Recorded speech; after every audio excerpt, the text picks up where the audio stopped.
Hello beautiful people, it's me Setu and welcome to my lazy blog.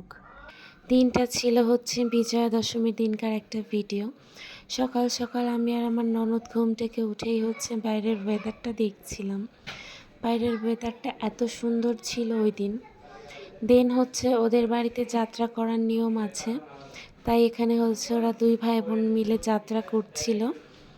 আর আমি সেটা হচ্ছে একটু ক্যাপচার করে রেখেছি, কারণ আমাদের বাড়িতে হচ্ছে এই নিয়মটা একেবারেই নেই।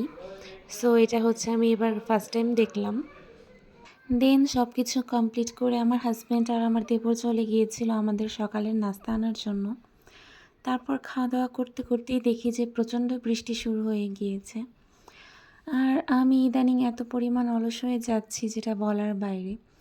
দশমীর দিন একটা ভিডিও বানিয়েছিলাম, আর সেদিনকার ভিডিওটা আমি আজকে লক্ষ্মী পুজোর পরে শেয়ার করছি। তো যাই হোক, তারপর হচ্ছে আমি একদম শাওয়ার নিয়ে ফ্রেশ হয়ে যাই।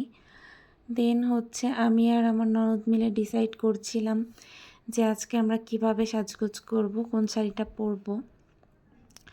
দেন সব কিছু ডিসাইড করার পর আমরা দুজন বসে যাই হচ্ছে সাজুগুজু করার জন্য, কারণ এটাতে আমাদের একটু বেশি সময় লাগে।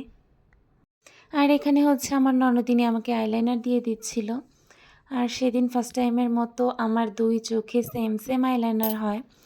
আর এই জিনিসটা আমি বারবার বলছিলাম আর দেখছিলাম যে আইলাইনারটা খুবই সুন্দর হয়েছিল সেই দিন। তারপরও হচ্ছে বাকি মেকআপটা করছিলাম। আর বাইরে তখনও প্রচণ্ড বৃষ্টি হচ্ছিল। আমরা আদৌ জানি না যে আমরা বাইরে বের হতে পারবো কি পারবো না। তারপরেও আমরা দুইজন সাজুগুজু করছি।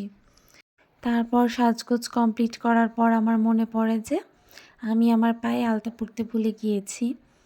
তো বিজয়া দশমীর দিন আর আমি আলতা পরবো না সেটা তো হতেই পারে না। তাই হচ্ছে ঝটপট করে আলতাটাও পরে নিচ্ছিলাম। আর এটা আমার ননদিনী ক্যাপচারও করে ফেলেছে। আর এই হচ্ছে আমাদের দুজনের দশমীর ফাইনাল লুক। কেমন লাগছে আমাদের অবশ্যই জানাবেন।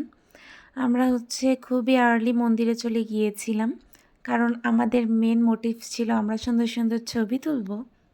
সেই মতো আমরা মন্দিরটাকে একদম ফাঁকাও পেয়ে গিয়েছিলাম। আমরা দুজনেই প্রচুর ছবি তুলেছি। দেন হচ্ছে মাকে বরণ করার সময় এসে যায়। আর বরণের এই ভিডিওটা তো আমি অলরেডি শেয়ার করেছি, আপনারা সবাই দেখেছেন। মাকে বরণ করলে না একটা আলাদা অনুভূতি হয়, যেটা আমি আগে জানতাম না। এটা হচ্ছে আমার দ্বিতীয়বার আমি মাকে বরণ করছি। এই এক্সপিরিয়েন্সটা না দারুণ। দেন মাকে বরণ করার পর আমরা চলে গিয়েছিলাম বাড়িতে।